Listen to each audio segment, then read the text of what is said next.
Hai semuanya, berhubung sudah banyak request di komen buat bikin video tips liburan ke luar negeri bawa bayi atau balita. Jadi dari kemarin saya ngumpulin banyak informasi dan tips dari YouTuber-YouTuber yang melakukan perjalanan ke luar negeri atau penerbangan internasional membawa anak mereka. Karena saya sendiri belum punya anak ya, jadi harus cari referensi sebanyak mungkin. Dan saya rangkum informasinya untuk kalian. Yang belum subscribe jangan lupa subscribe ya. Dan bolehlah like video ini kalau sekiranya video ini bermanfaat untuk kalian. Pertama, pastinya tentang paspor ya. Bahkan bayi pun kalau dibawa bepergian ke luar negeri itu butuh paspor. Nggak seperti KTP yang harus nunggu 17 tahun dulu baru bisa buat KTP. Dan pastinya yang bikin orang tuanya lah ya. Bisa dilakukan secara manual atau melalui M-Paspor. Saya nggak akan bahas panjang lebar tentang syarat dan caranya di video ini ya. Biar video ini nggak kepanjangan. Kedua, apa aja yang perlu dibawa dan dipersiapkan? Di sini saya akan lebih banyak membahas persiapan agar anak-anak dan orang tuanya nyaman selama proses di bandara dan di dalam pesawat. Soalnya kan kalau sudah sampai di negara tujuan sih, sama aja kayak kita liburan di tempat-tempat wisata di Indonesia. Bedanya ya mungkin di luar negeri nggak ada pedagang cilok dan nggak ada gerobak tahu bulat ya. Kalau kalian liburan bareng anak kecil dan naik pesawat yang nggak dapat bagasi, baiknya beli bagasi walau cuma satu, biar nggak repot gendong-gendong anak atau dorong stroller dan juga bawa backpack dan masih harus nyeret-nyeret koper. At least satu koper masuk bagasi dan koper satunya dibawa suami beserta backpack dan ibunya fokus untuk gendong anak atau dorong stroller. Pokoknya atur aja deh siapa yang gendong anaknya dan siapa yang bawa barang-barangnya. Yang penting kedua orang tuanya nggak nyeret-nyeret koper karena pasti bakal kerepotan banget dan badan pada sakit. Belum nyampe negara tujuan, badan udah pada pegel duluan. Berikutnya, anak berusia 2 tahun ke atas itu sudah diwajibkan membeli tiket, tapi kalau umur anaknya kurang dari 2 tahun, rata-rata nggak diwajibkan untuk beli tiket dan duduknya di pangku orang tuanya. Berikutnya, bawa stroller kalau punya. Stroller ini biasanya bakal masuk ke bagasi pesawat ya, dan diberi tag sebagai bagasi yang tercatat. Parents bisa tetap pakai stroller untuk dorong anak selama di bandara dan ruang tunggu.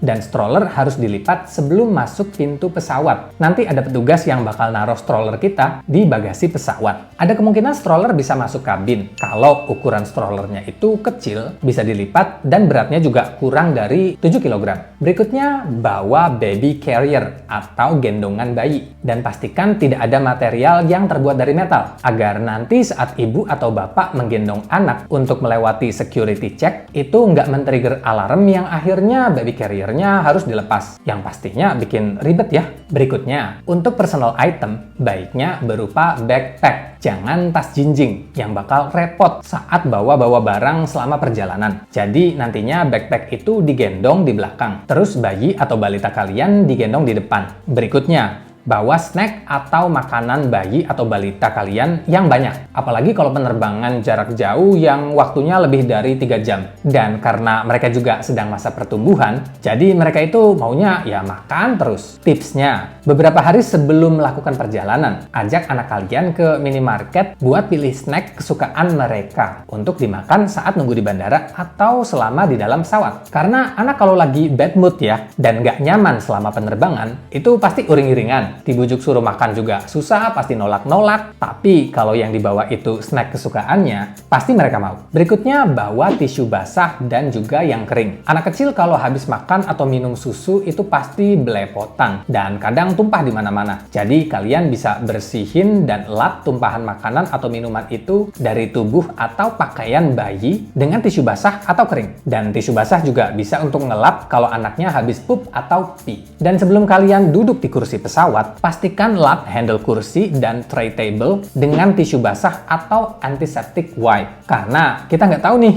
siapa yang habis duduk di situ sebelumnya. Dan anak-anak itu kan lebih rentan ya terhadap penularan virus dan juga bakteri. Jadi baiknya kalian bersihin dulu deh. Berikutnya, jangan lupa pacifier-nya dibawa ya kalau balitanya masih pakai. Karena itu akan menenangkan mereka saat di bandara atau di dalam pesawat. Anak kecil itu kan mudah stres, terutama di lingkungan yang asing dan banyak orang. Jadi pacifier itu akan membuat mereka lebih tenang. Kalau bisa, pacifier-nya itu yang ada penutupnya ya, biar kalau jatuh nggak langsung menyentuh dotnya. Apalagi kita tahu sendiri, lantai di bandara itu kan kotor banget ya. Saya sudah taruh beberapa link Tokopedia untuk perlengkapan bayi atau balita agar mereka nyaman selama perjalanan ke luar negeri. Silahkan cek linknya di deskripsi ya. Berikutnya, pilih pakaian yang nyaman buat anak kalian. Apalagi kalau yang masih 2 tahun ke bawah. Nggak perlu dikasih aksesoris berlebih biar tampil kece. Ya boleh aja pakaian keren beserta aksesorisnya itu kalian bawa. Tapi nanti dipakainya kalau sudah sampai di negara tujuan saat jalan-jalan. Tapi selama perjalanan atau selama di bandara, baiknya anak pakai pakaian yang sekiranya mereka itu bisa tidur dengan pakaian itu. Karena anak kecil itu kalau nggak nyaman, ya pasti nangis, uring-uringan, tantrum, dan teriak-teriak minta pulang bagi yang sudah bisa ngomong. Jadi kita harus mensituasikan agar anak nyaman selama di gendongan atau di stroller dan nyaman selama di dalam pesawat. Jangan lupa juga bawa selimut untuk anak karena AC di dalam pesawat itu kan dingin banget ya. Berikutnya, taruh baju ekstra untuk anak dan orang tuanya juga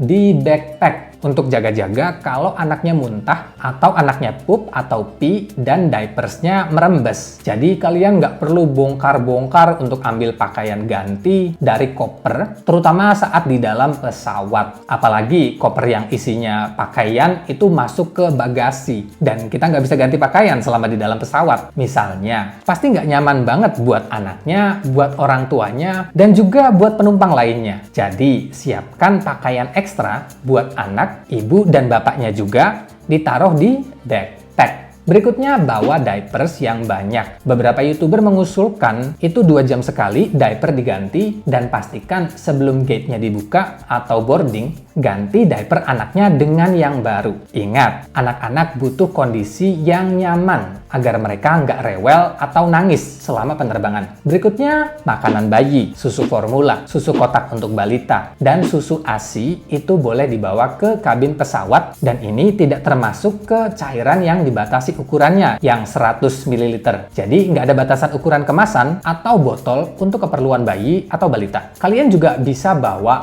ice pack atau frozen gel pack untuk nyimpen susu ASI ke kabin pesawat. Itu nggak masalah. Berikutnya, bawa entertainment untuk anak-anak kalian berupa mainan, boneka, pensil warna, dan buku kosong untuk coret-coret, atau download kartun kesukaan anak kalian sebanyak mungkin. Jadi anak kalian ada aktivitas selama di bandara dan selama di dalam pesawat, biar mereka nggak jenuh. Karena namanya juga anak kecil, pasti cepet bosen dan nggak suka duduk terlalu lama. Kalau ada pertanyaan, Kak, untuk melewati screening di security check itu gimana ya? Apa boleh digendong sama orang tuanya? Nah, kalau anaknya itu sudah lebih dari 2 tahun, itu mereka harus lepas sepatu, jaket untuk melewati security check secara mandiri. Sama kayak orang dewasa. Nah, kalau untuk bayi dalam gendongan, itu melewati security check-nya bisa digendongan ayah atau ibunya. Dengan catatan, orang tua yang menggendong anaknya itu sudah melepas sepatu, jaket, sabuk, mengosongkan kantong, dan nggak ada aksesoris yang terbuat dari metal yang akan men-trigger bunyi alarm. Anak nggak boleh melewati security check dengan stroller. Jadi strollernya itu dilipat untuk masuk screening X-ray beserta barang bawaan lainnya. Kalau sudah lewat sih, anak kalian bisa dinaikin lagi di strollernya. Kalau untuk menjawab pertanyaan di imigrasi, apa boleh didampingi orang tuanya? Iya, boleh. Saya sering lihat biasanya orang tuanya dulu yang maju dan kasih tahu ke petugas imigrasinya kalau mereka itu jalan bareng anak-anak mereka. Dan anaknya tetap pegang paspor mereka masing-masing. Dan saat giliran mereka maju dan si anak itu kesulitan menjawab, nanti orang tuanya dipanggil untuk membantu.